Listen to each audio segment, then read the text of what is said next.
En el libro de los Jueces, capítulo número 1 en adelante, sí, verso 1 en adelante, se dio la introducción el domingo anterior con respecto a cómo estaba el escenario, sí, frente al en este caso, a la aparición de los jueces. Se decía, entre otras cosas, que los jueces eran personas comunes y corrientes, ¿verdad?, de entre el mismo pueblo, de las cuales Dios se valió para poder traer liberación, ¿sí?, por medio de ellos, ¿sí?, de las opresiones de los cananeos.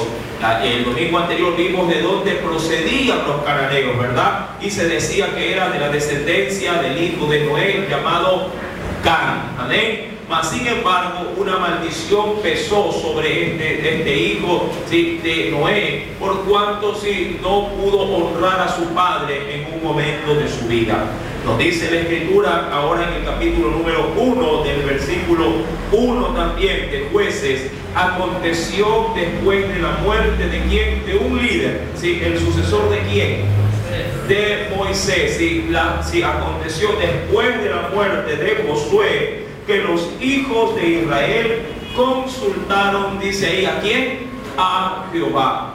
Ahora, la manera o las formas de consultar a Dios en aquel entonces podía ser de manera directa a través, sí, de la oración, y Dios contestando a través de esa oración, sea por intermedio de los ancianos, por intermedio del sacerdote, o también, y esto también lo analizamos ya en su debido momento, ¿sí?, cuando estudiamos en este caso, ¿sí?, la vestimenta del sacerdote, ¿sí?, también se podía consultar por medio de Urim y Tumim, que eran dos piedritas, sí, que tenía en el pectoral escondido el sumo sacerdote, por las cuales el sacerdote podía contestar en casos de emergencia también al pueblo. Sea la forma que Dios haya utilizado para, deberíamos dar dirección al pueblo, lo más importante es que el pueblo consultó a Dios. Amén. Eso realmente es lo que prima en este versículo número 1. Israel consultó a Jehová y Dios no se hizo esperar. Dice la Biblia: ¿quién de nosotros subirá primero a pelear contra los cananeos?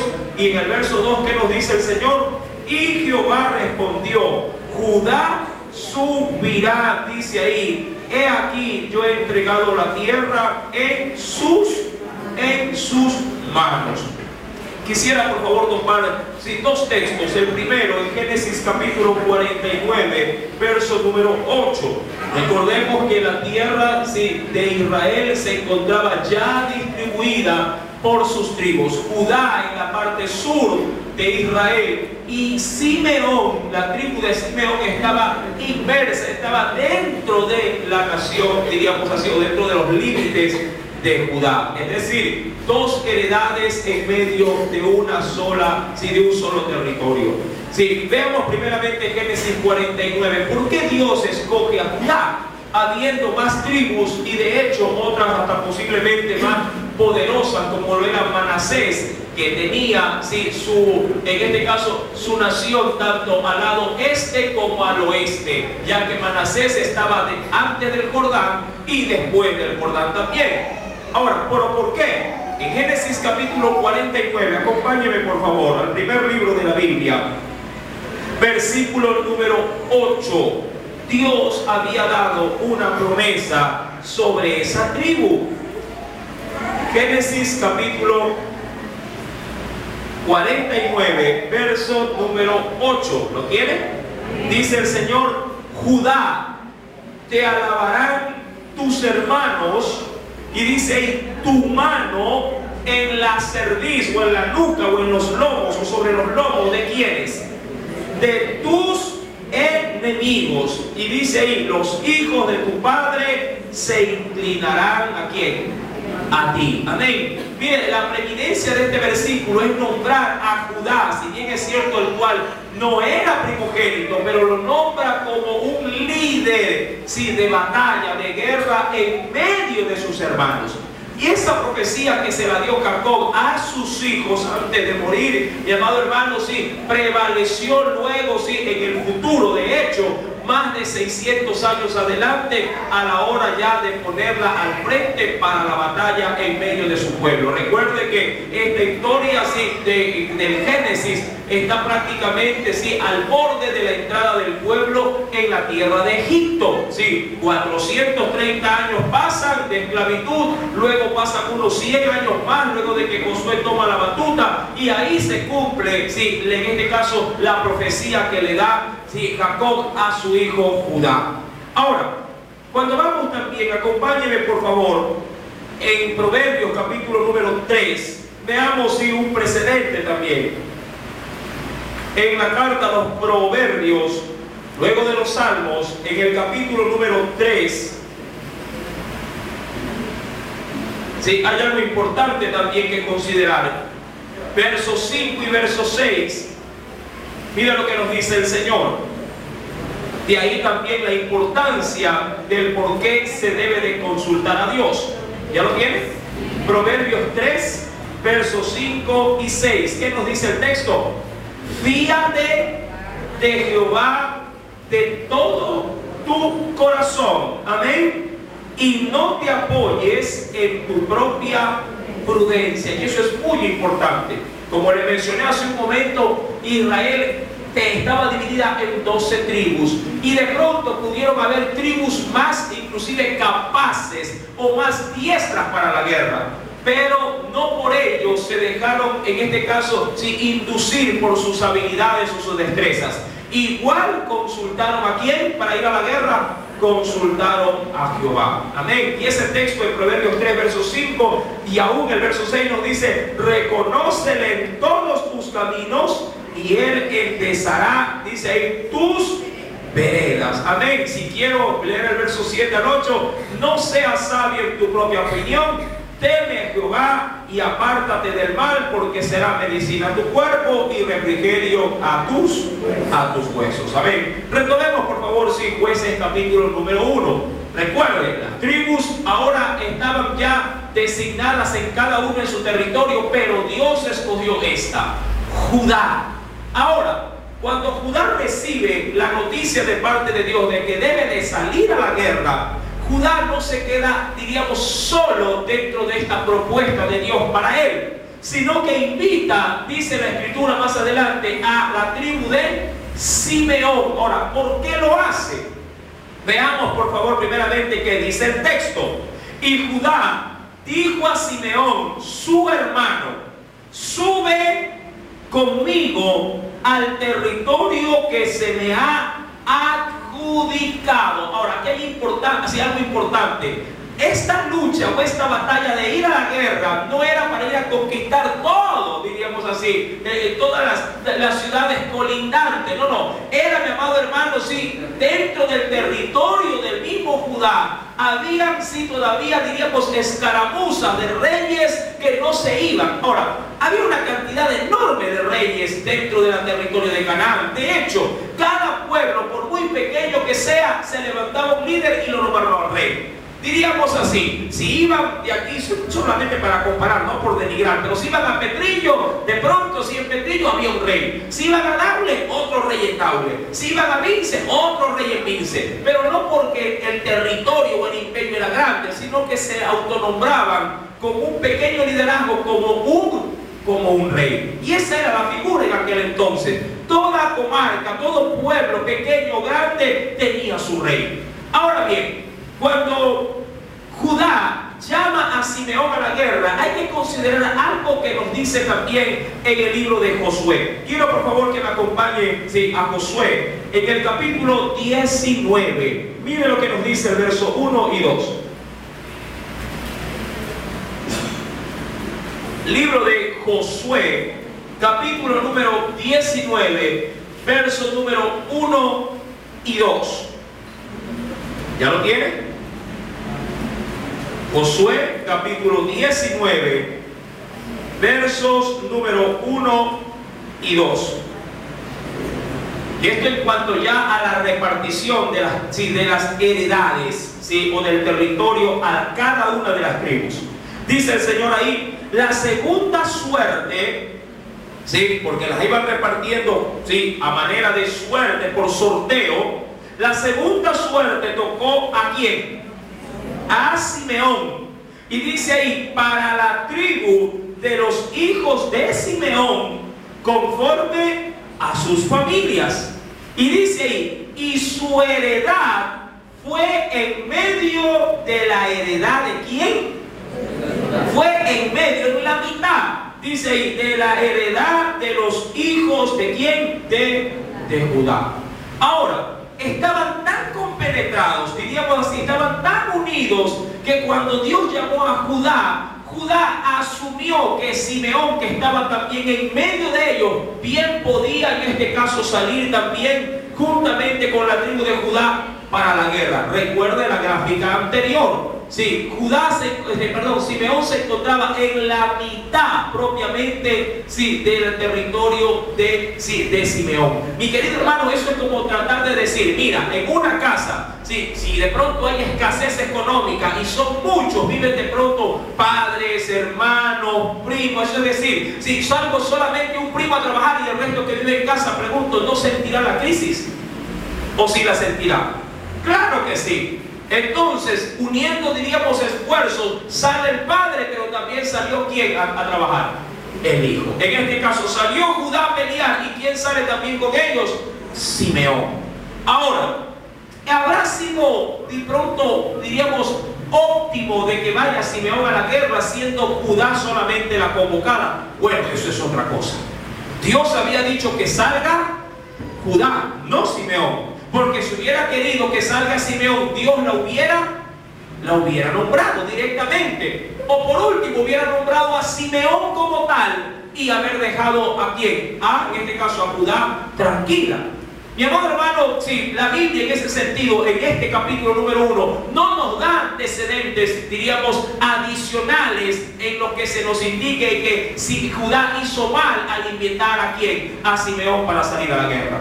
Pero algo es seguro. Si Dios hubiera querido llamar a Simeón, lo hubiera nombrado, pero no lo hizo. Ahora, aquí hay un riesgo que de hecho la Biblia sí lo deja marcado cuando a la hora de llamar a alguien, si alguien de pronto en su afinidad, diría cualquiera, en su compadrazgo, si quiere llevar a otra gente, puede causar problemas a futuro.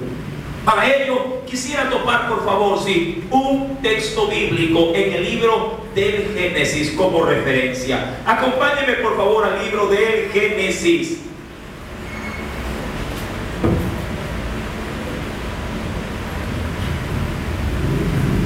Acompáñenme, sí, a los primeros capítulos. Vayamos, sí, a ver en el capítulo número 12.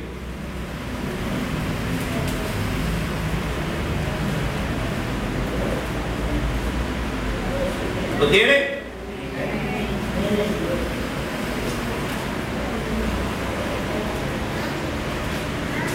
¿Ya lo tiene? Génesis capítulo 12.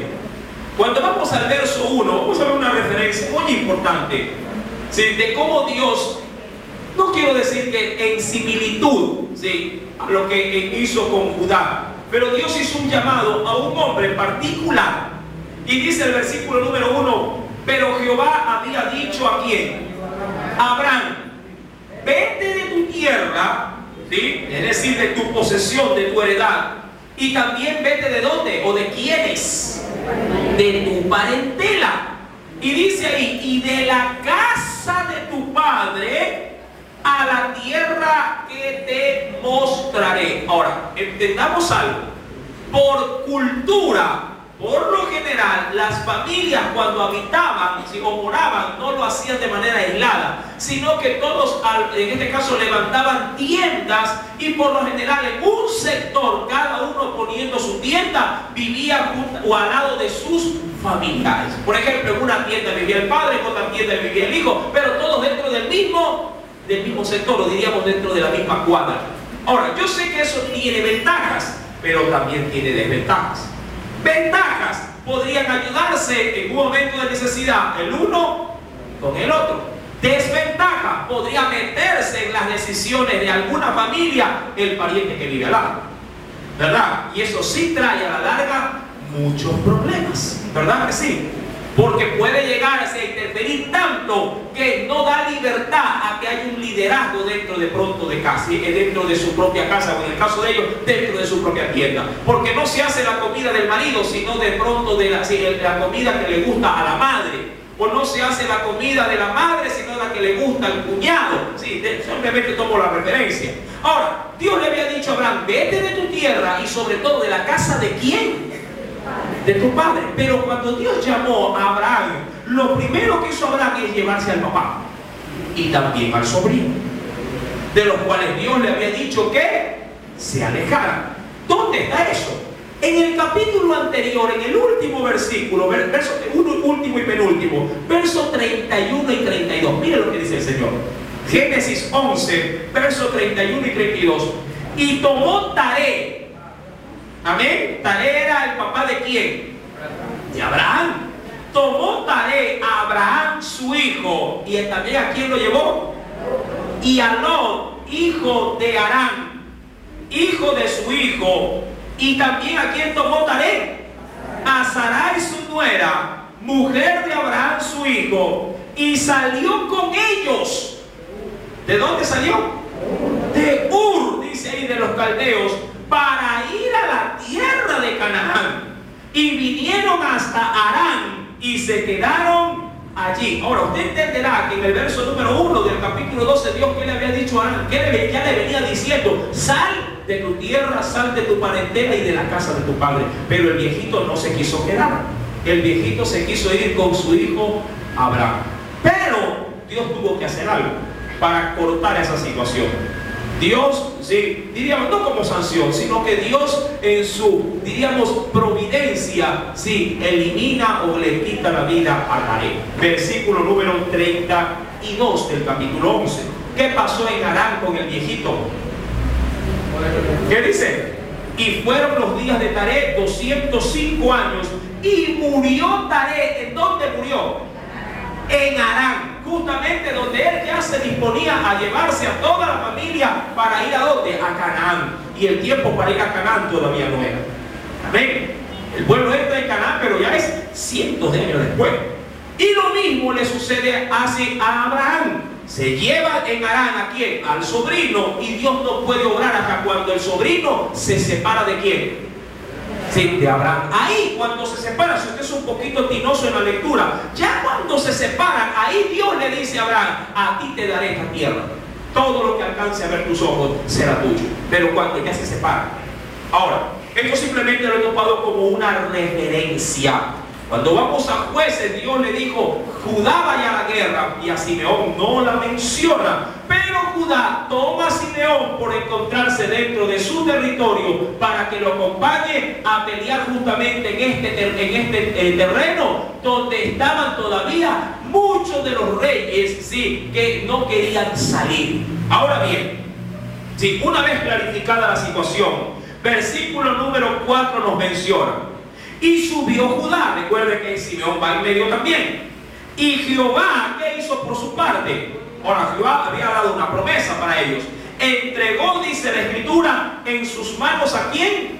Al cananeo. Específicamente ¿a quién? Y al fereceo. E hirieron de ellos en Beset. Beset era una región pequeña, pero era una región. Venció en Beset a 10.000 hombres. Versículo número 5. Léalo por sí, lea por favor conmigo.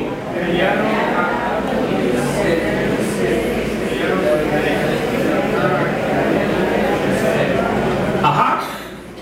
¿Qué nos dice que dice ahí en el verso 5? Y hallaron a Adoni-Besek. Ahora, el término Adoni procede de un término que usted conoce y que de hecho podría hasta saber la interpretación. Sí, Adonai. Y Adonai significa el Señor. Amén. Cuando se habla del término Adoni, se está hablando justamente de eso, Señor de Beset, o amo o dueño de Beset. Esa sería la interpretación. Beset es el lugar y Adoni significa Señor de ese lugar. En el caso de este sector, pelearon contra un rey que tenía como título Adoni-Beset, Señor de Beset. Amén. Versículo número 5. Hallaron a Adoni-Beset en Beset y pelearon contra él y derrotaron al cananeo y al fereceo, sí, obviamente en ese lugar. Verso número 6. Mas Adoni-Bezek, ¿qué hizo por su parte cuando vio que la guerra se le venía encima? Huyó y le siguieron y le prendieron y le cortaron los pulgares de las manos y de los pies. ¡Wow! ¿Qué pasó con con este rey? Le hicieron algo muy inusual, que hasta, diríamos, el libro de los jueces, por primera vez sale un acto, diría cualquiera, hasta un poco cruel, ¿sí? Conforme al trato que le dan a este rey. ¿Por parte de quiénes? ¿Quiénes estaban en la batalla? Los de Judá.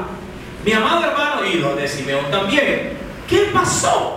¿Qué hubo con este rey para que tomaran de pronto, sí, este tipo de represalia, cortándole, sí, los pulgares y los pies? Dice, sí, los comentaristas bíblicos que cuando cortaban los pulgares no solamente cortaban desde la parte, diríamos así, del segundo huesito, no me recuerdo el nombre, la verdad, creo que es falange o algo así. Bueno, falangina. ¿Sí? Ya, listo, ahí los que saben. Sí, cuando cortaban, sí, no lo hacían desde esta altura, sino que cortaban desde acá. Sí, diríamos desde la base en sí como tal. Ahora, cortaron, dice, los 2 pulgares, tanto de las manos como también de los pies. Ahora, para los que tienen afectado o han tenido afectado o han visto a alguien que le han amputado los pulgares, mi amado hermano, sabrán que se pierde, en el caso de los pies, se pierde total estabilidad para ponerse en pie. De hecho, no se puede caminar si no se tienen, ¿sí?, los pulgares. No se puede caminar de una manera, diríamos, sí, perfecta. Sí, el pulgar, parece mentira, sí, sostiene el resto de los dedos como lo es en la mano. Usted trate, a ver, ahorita trate de coger la Biblia sin utilizar el pulgar. Vamos, cójala. Cierre la Biblia, cierre la Biblia. No use el pulgar y coja la Biblia. Con una sola mano. Con una sola mano. Trate de coger la Biblia con una sola mano. Sigue el pulgar. ¿Ah? ¿Qué tan fácil le resultó? Pregunto yo. Ahora, utilice solamente el dedo índice y el pulgar y trate de cogerla. Qué fácil, ¿verdad? Ahora, ¿qué es lo que estoy tratando de darle a ilustrar? Mi amado hermano, esta práctica de cortar pulgares, tanto de pies como de manos, servía para inutilizar a los enemigos en la guerra. Y quedaban inutilizados de por vida. Ahora, a este rey, mi amado hermano, le inutilizaron sus pulgares y sus, en este caso la de las manos, perdón, y la de los pies, pero por una razón, y una razón que el texto más adelante sí lo va a contemplar y nos va a dar a nosotros la pauta del por qué lo hicieron. Acompáñenme por favor, sí, en el verso, leamos nuevamente el verso número 6, sí, y luego vamos al versículo también número 7, sí. Dice el verso 6, mas Adoni-Bezek huyó y le siguieron y le prendieron, es decir, que lo cogieron y le cortaron los pulgares de las manos y también los pulgares de los pies. Verso 7, léalo conmigo.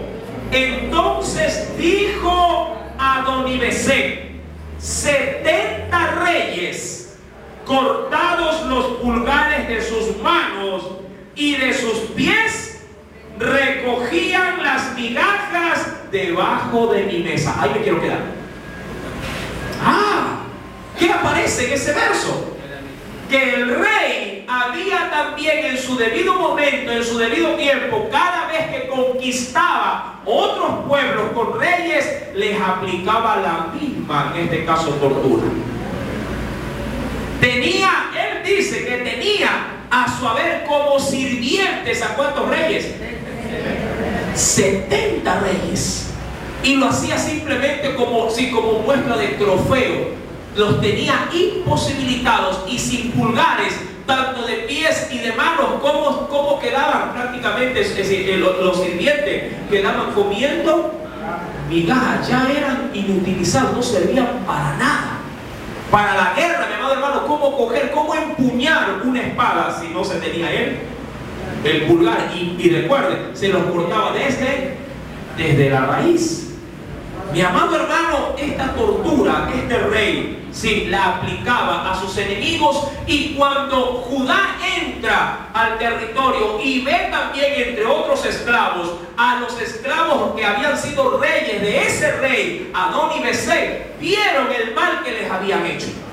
Por eso lo persiguieron y le dieron alcance, y encontrándolo, apenas lo encontraron, le hicieron o le aplicaron la misma regla. Le aplicaron lo que dice Levítico capítulo, acompáñenme por favor, capítulo 24, verso 20. Y aquí me voy a concentrar para enunciar la lección espiritual también para nosotros, amén, porque tenemos que extraer también para nosotros la bendición. Levítico capítulo 24. ¿Ya le encontró? El tercer libro de la Biblia. Verso número, voy a leer desde el 17, ¿sí?, al versículo número 20. ¿Ya? Lo leemos. Asimismo, el hombre que hiere de muerte a cualquier persona, ¿qué dice la Escritura? El hombre que hiere de muerte, sí, a cualquier persona que sufra la muerte. Verso 18, léalo por favor.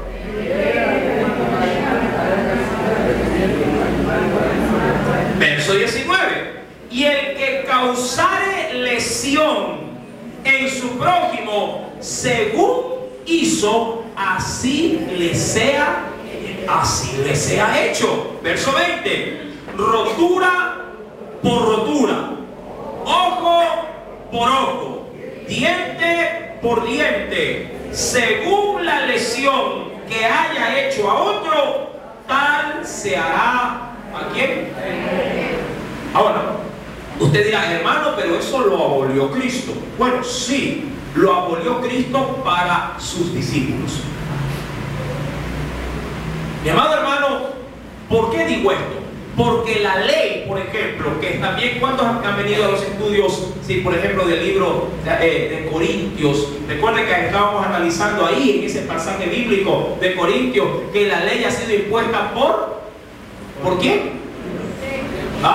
Por Moisés. ¿Por qué? Porque la ley como tal, por Dios. Y los que la aplican por Dios han sido también establecidos para hacer dos cosas. La primera, para castigar ¿a quién? Al transgresor de esa ley, y recompensar al que cumple esa ley. Y quien resiste, en este caso a la ley, está resistiendo ¿a quién? A Dios mismo, porque Él la ha dejado establecida para sancionar justamente a los culpables. Y la ley establece, por ejemplo, para un criminal establece, entre otras penas, la pena de muerte. Amén. Ahora, pero para el pueblo del Señor, los creyentes, el Señor no nos ha mandado a cobrar venganza, sí, con nuestras propias manos. La ley aplica conforme el Señor mismo lo ha establecido, sí, y eso lo vamos a ver en esta mañana. Mi amado hermano, pero al pueblo de Dios, sí, a nosotros el Señor nos dice que si te hieren en una mejilla, no es que le vas a devolver el golpe, sino que le pones la otra. Sí, y aquel que puede llegar a sufrir el oprobio, mejor, porque la venganza no es de nosotros, sino del Señor. Pero no por eso el mundo no puede llegar a aplicar la ley para poderle dar al culpable la sanción que se merezca. Amén. Si la ley establece de pronto para un delito 8 años de cárcel, pues los 8 años de cárcel sí, se las debe de aplicar. Si la ley en otros países, que sí los hay, sobre todo en las regiones orientales, aplican la cortadura de un miembro, de una mano por robo, pues aplicar la ley. ¿Amén? De pronto a usted le parece algo grotesco y dice, uy hermano, pero tan drástico, sí, sí, cuando el ladrón te va puñalando y te va dejando tuerto, ciego, cojo, paralítico, y ahí, ¿verdad? Mi amado hermano, yo sé que es duro de pronto tratar de aceptar las sanciones de la ley, pero Dios trató de ser justo en función, ¿verdad?, del delito que se cometía para con la persona, sí, que quedaba lesionada. Y en función de eso, Él estableció esa sanción al mismo, diríamos, grado de gravedad para la lesión. Si perdiste un ojo, pues un ojo también tendrás que perder. Cortaste una mano tendrá que ser cortada. Imagínate que esa ley se aplicara de manera, diríamos, inmutable tanto para el creyente como para el no creyente. Sí, la cosa sería muy, pero muy difícil de sobrellevar en este caso, sí, a la hora de tratar de dar un perdón. La gente más bien quisiera buscar es venganza. Y Dios no quiere que su pueblo sienta venganza, sino que sienta compasión, como Dios también ha sentido compasión por nosotros. Recuerde que la paga del pecado, ¿qué cosa es para el hombre en sí en general? La muerte. Y Dios no nos ha dado muerte. Dios por su misericordia nos ha dado vida y quiere que también tengamos misericordia. Pero eso no significa que la ley no se va a aplicar. Amén. La ley igual sigue su curso, y si ella establece sanción, pues aplica la sanción cualquiera que ésta sea. Amén. De acuerdo a la gravedad del delito. Ahora, Dios había establecido, ¿sí?, conforme a la ley, que todo hombre que actuare de una manera, como lo hemos leído, ¿sí?, de una manera sanguinaria, dando muerte, causando lesión a otros, se aplique la misma lesión para el transgresor. Ahora, dice la Escritura, mi amado hermano, que Adón-Besed, recuerde lo que significa el señor o el rey o el amo de Besed, dijo: 70 reyes cortados los pulgares de sus manos y de sus pies, recogían las migajas de mi mesa, y dice ahí: como yo hice, así me ha pagado Dios. Ahora, yo quisiera, por favor, que usted me acompañara, sí, a 3 textos bíblicos, sí, porque de aquí nosotros vamos a extraer nuestra enseñanza espiritual para nosotros. ¿Bajo qué fundamento? Primeramente, veamos lo que dice el Evangelio, sí, de Lucas, capítulo 6, verso 31. Muchas veces siempre decimos, hermano, sí, la Biblia dice que yo no debo de pagar, ¿verdad?, con el mal aquel que me ha hecho, sí, mal, sino que debo de pagar con bien al que me ha hecho mal. Veamos si esta regla se está cumpliendo. ¿Y qué dice Jesús? Lucas capítulo número 6, Evangelio de Lucas. ¿Tienes? Lucas capítulo número 6, verso 31. ¿Ya lo tiene? ¿Qué nos dice? Miren que Jesús le está hablando, sí, a la gran multitud que está escuchando su sermón. Y como queréis que hagan los hombres con vosotros, así también haced vosotros con ellos. ¿Vuelvo a leer? Verso número 31.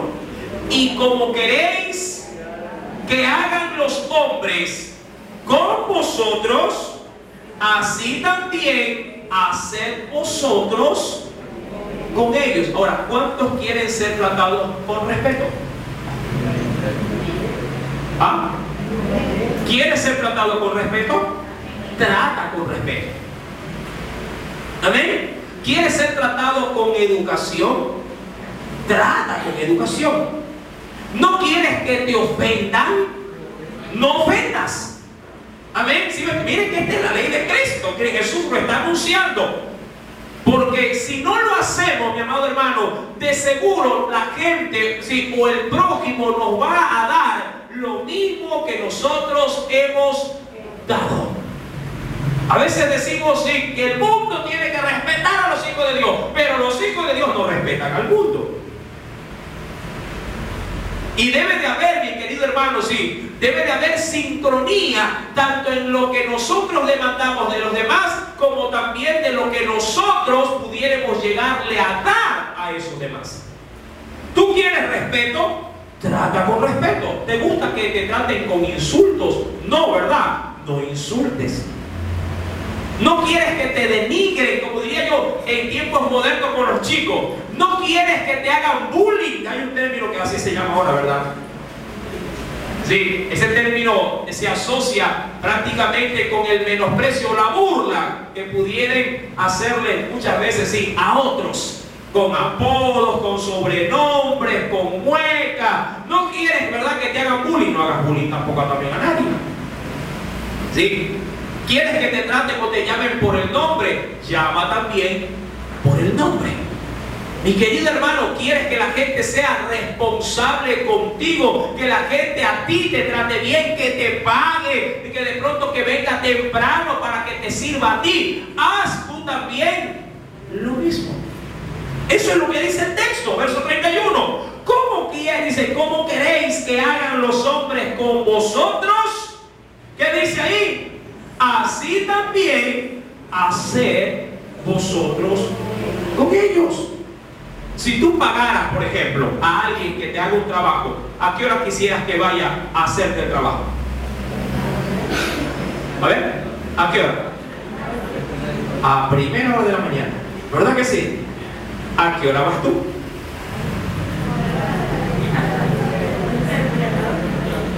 ¿Sí me está entendiendo?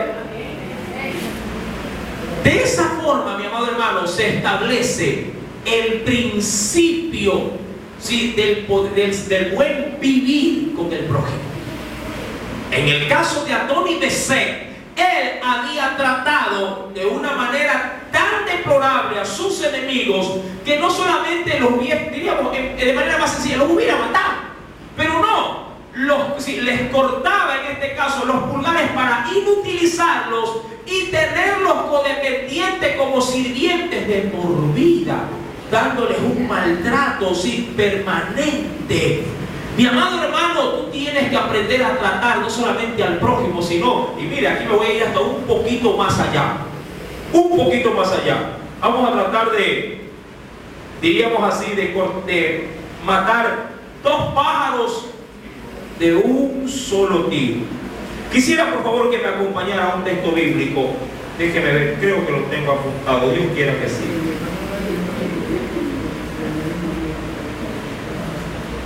No lo tenía como referencia, pero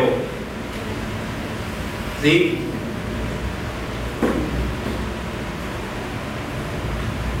Déjeme ubicarlo. Lo apunté, sí. No me recuerdo dónde, pero bueno. Vamos a la carta al libro de los Proverbios. Sé que está ahí. Libro de los Proverbios.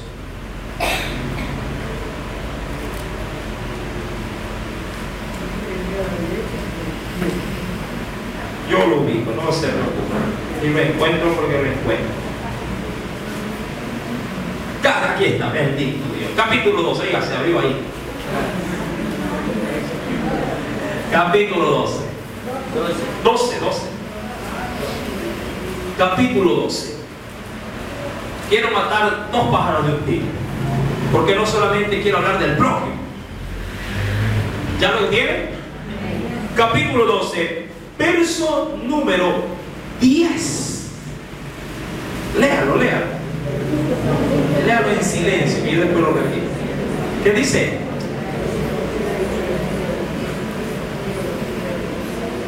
¿Ya lo tiene? ¿Sí? ¿Lo leyó?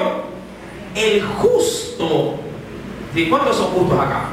Bueno, por lo menos por la causa del Señor. El Señor nos hace justos, ¿verdad? Dice, el justo cuida la vida ¿de quién? ¿De quién, mi querido hermano? De su bestia. Es buena palabra, eso es de su animalito. De su animal. Y mire, cuando se habla de una bestia, se habla en sí mismo de un animal no doméstico, sino un animal de carga, que pudiera estar en el campo.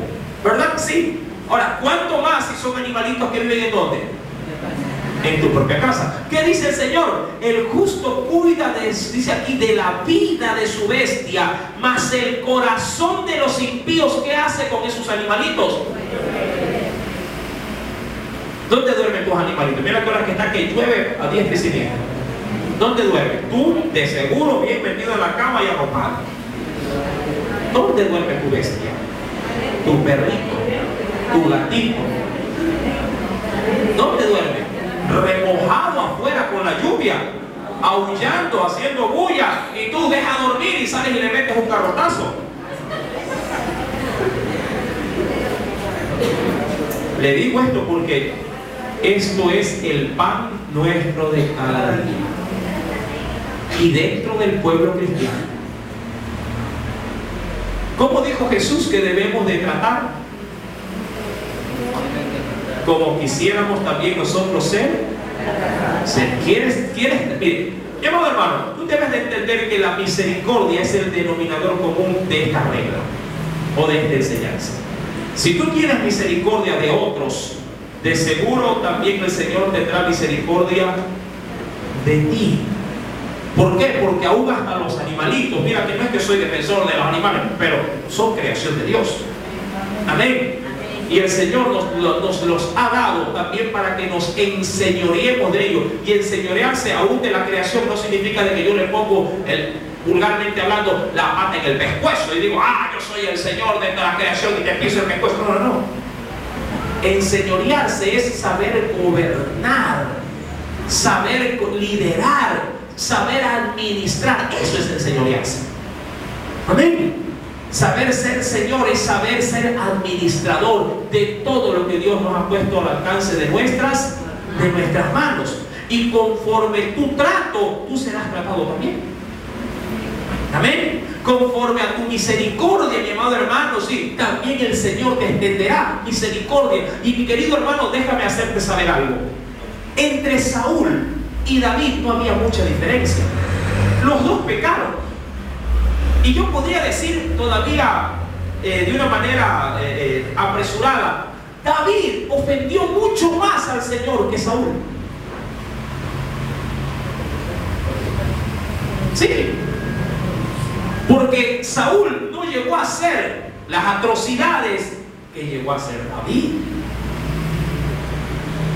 Como quiera, Saúl, diríamos así, en su egoísmo o en su prevaricación desobedeció a Dios, pero en cosas que a la verdad podían llegar a ser enmendadas. Por ejemplo, cuando atacó a Amalek, ¿a quién no mató a Amalek? Al rey y también a lo más gordo de los animales. Pero eso podía ser enmendado. Pedir perdón y eliminar al rey y al ganado.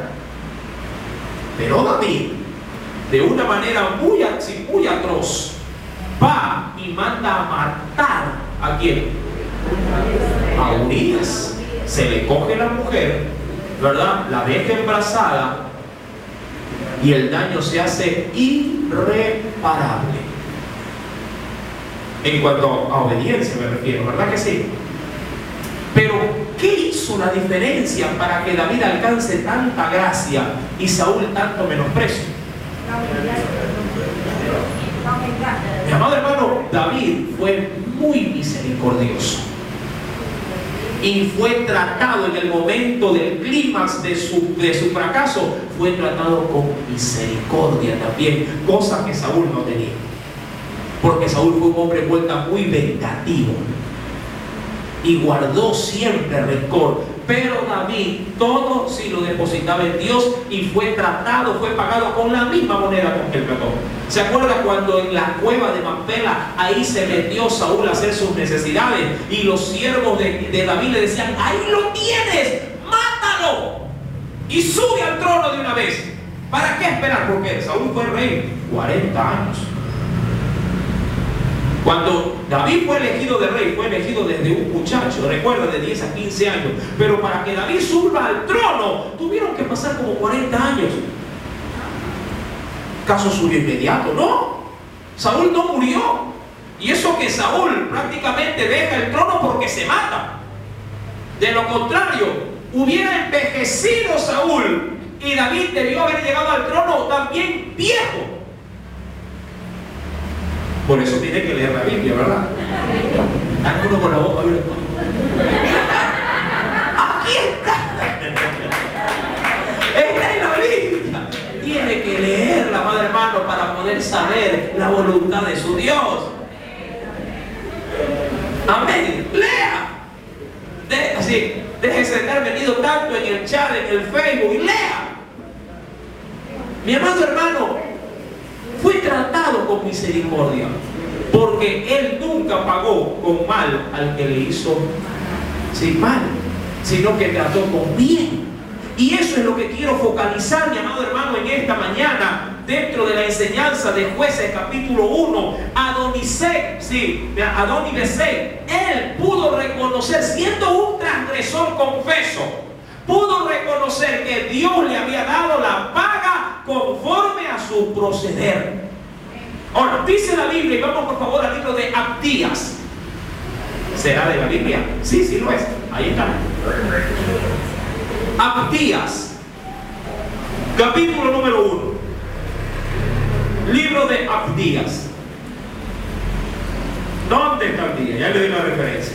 Antes de Jonás. Ahí es lo que se ubica. Ahora, ¿dónde está Jonás? No, vaya límpice. Ahí lo tengo. Abdías. ¿Ya lo encontró?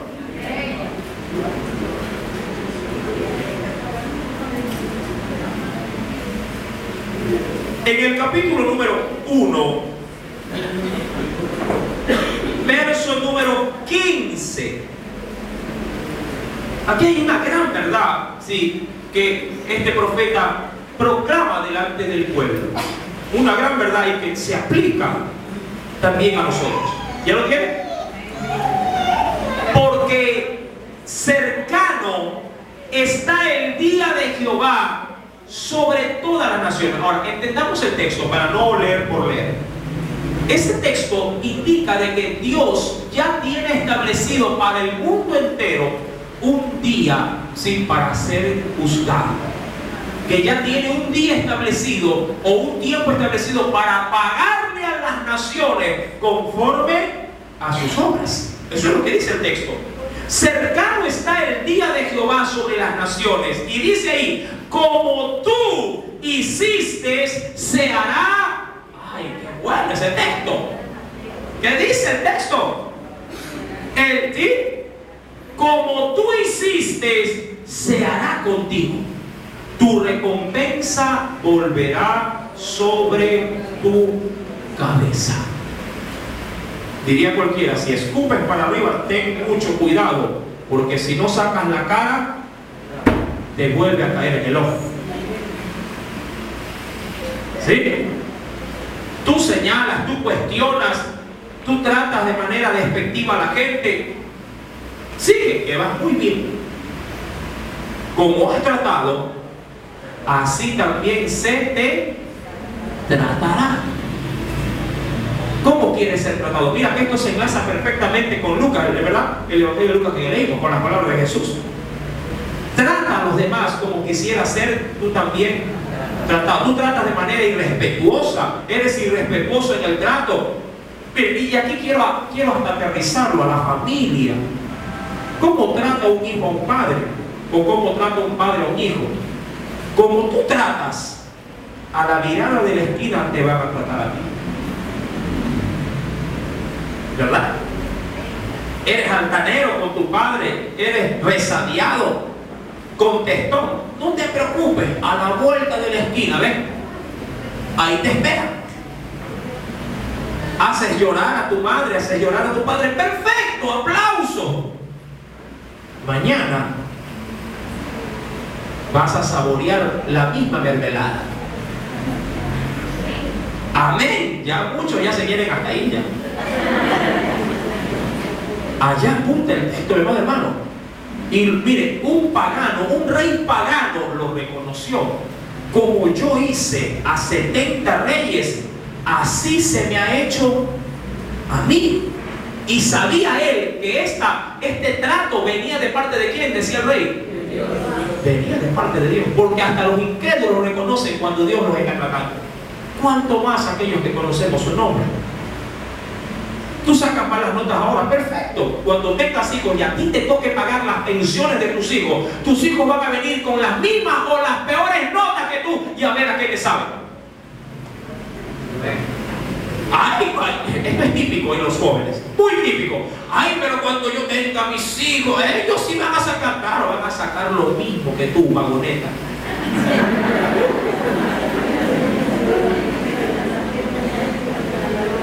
Sí.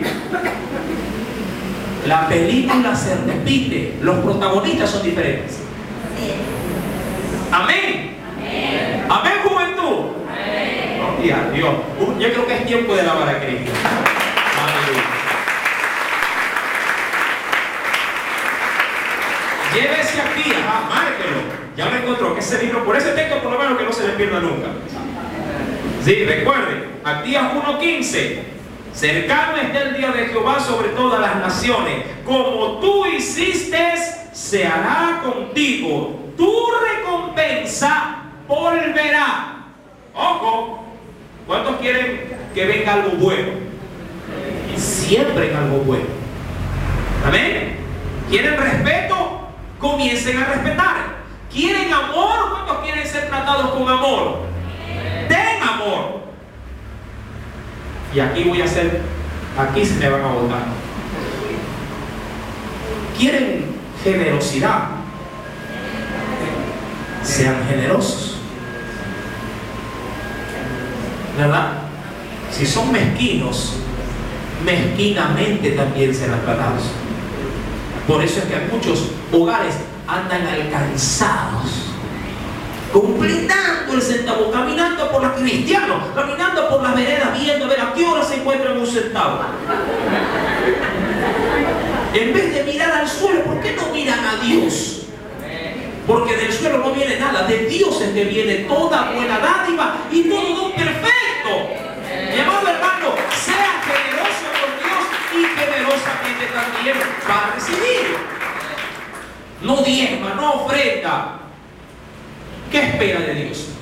Riquezas, orando, como muchos pretenden o me suelen a veces decir: hermano, ore a Dios para que me paguen tal cosa para poder dar. Ore a Dios para que me saque la lotería.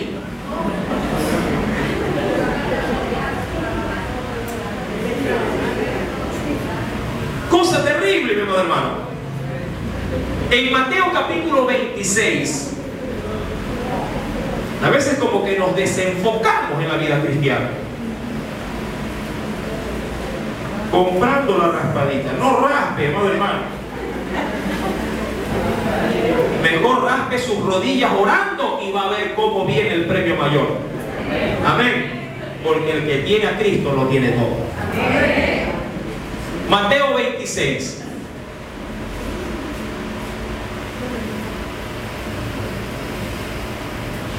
¿Ya lo tiene?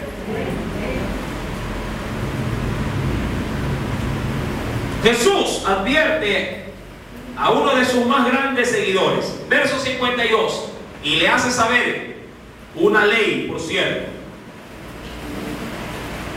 Mateo 26, verso 52, Jesús le dice a Pedro, justamente en el momento más, diríamos, pertinente de actuar con violencia. Le dice, entonces Jesús le dijo, vuelve tu espada. ¿En dónde? Yo le diría, por ejemplo, a un marido, guarda tus puños en los bolsillos. Igual a una mujer, ¿verdad? Guarda tus uñas a su lugar, porque todos los que tomen espada, ¿qué dice el Señor? El que mucho suena sus narices, ¿sí?, saca sangre. Mi amado hermano, si usted está inducido siempre a ser violento, no se asombre si con violencia también, sí, lo espera. La Escritura, mi amado hermano, sí, advierte. Mire que se lo advierte. ¿A quién se lo advierte? A Pedro. A Jesús lo iban a prender en esa noche para llevarlo al Sanedrín y luego juzgarlo y matarlo. Y Pedro, en su humanidad, en su carnalidad, sí, trata de hacer lo que hace en un momento de ofuscación cualquier individuo, pero no un creyente. Trata de pagar, sí, con la misma moneda con que a Jesús lo están tratando, porque a él lo fueron a buscar con palos, con espadas para llevarlo preso. Y Pedro en su humanidad trata de defender a Jesús en su carne. Jesús le advierte, de hecho, en el contexto bíblico, si usted lee los evangelios, se dará cuenta que Jesús le dice a ellos: ¿acaso no sabéis que en este preciso momento puedo orar a mi Padre y Él me enviaría 12 legiones de ángeles? Si con uno el Señor en Boquín mató a miles. ¿Cuántos han leído esa historia? Lea. Boquín, acuérdense de ese tema. Mi amado hermano, con uno desbarató miles. Imagínense 12 legiones. Estamos hablando de cerca de 12.000 ángeles. Mi amado hermano, pero Jesús queriendo dejar la pauta, ¿sí?, de cómo debe de ser nuestro proceder, nuestro carácter, aún en tiempos de ofuscación, porque mucha gente se escuda, se respalda diciendo: es que hermano, en ese momento me salió de quicio. Pero si es en ese momento donde debes de demostrar, pues, tú que eres cristiano. Es que demostrar cristiano, es demostrar cristiandad en tiempos apacibles y de bonanza no es cualquiera, pues. ¿No le parece? Ay, hermano, es que cuando todo esté en santa paz, usted verá que yo soy un hombre de Dios. Ay, cualquiera es hombre de Dios. ¿No le parece? Cuando todo va bien, mi amado hermano, todo el mundo es cristiano. El asunto es demostrar cristiandad. Cuando las cosas se ponen color de hormiga, ahí es que debe de aflorar el cristianismo. Es fácil saludar cuando todos te dan una sonrisa, ¿verdad que sí? Es fácil decir Dios le bendiga, buenos días, ay, hermano, Dios le bendiga. Cuando te ponen trompudos, cuando te hacen hueca y mala cara, ahí tú pon la cara de Cristo y di: buenos días, Dios le bendiga. Y yo digo: buenos días. No importa. Ahí demostraste en la adversidad lo que es ser un hijo de Dios. Amén. Está medio duro hoy día el mensaje. No importa. Es que este Adonizén es terrible. Dice el verso 7 para concluir: entonces dijo Adonisedec de 70 reyes, cortados los pulgares de sus manos y de sus pies, recogían las migajas debajo de mi mesa. Como yo hice, así me ha pagado Dios. Llévate ese texto bíblico, ¿eh? ¿Cómo estás haciendo ahora? Así Dios te pagará. Amén. ¿Cómo estás tratando? ¿Cómo tratas a la esposa? ¿Cómo tratas a los hijos? ¿Cómo tratas a tu padre? ¿Cómo tratas a tu madre? ¿Cómo tratas al pastor? ¿Cómo el pastor trata a las ovejas?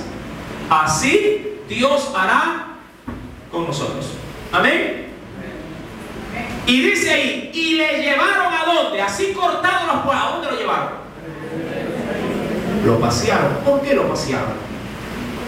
Porque así el rey había dejado con vida, exhibiendo ¿a quién? A los otros 70 en su humillación. Miren, ¿usted cree que entre ese sector de Besek la gente no sabía quién era Adoni? Claro que lo sabía. Y cuando lo vieron, que caminaba como de talones, porque cuando ya no está el pulgar en los pies, el resto de los dedos ya no puede asentarse con estabilidad, porque es el pulgar el que ayuda para el equilibrio del cuerpo. El pulgar. En los pies el pulgar ayuda al equilibrio, mientras que en las manos es el dedo más importante para poder agarrar. Yo no podría agarrar el vaso si no tuviera el pulgar. Se lo aseguro. Mire cómo un pequeño parte del cuerpo juega un rol tan importante, ¿verdad? Todo. Mi querido hermano fue llevado, dice ella, a Jerusalén, y ahí, dice que dice la Biblia, le llevaron a Jerusalén, donde no lo mataron ahí se quedó hasta que murió. Toda su vida vivió amputado, ¿sí?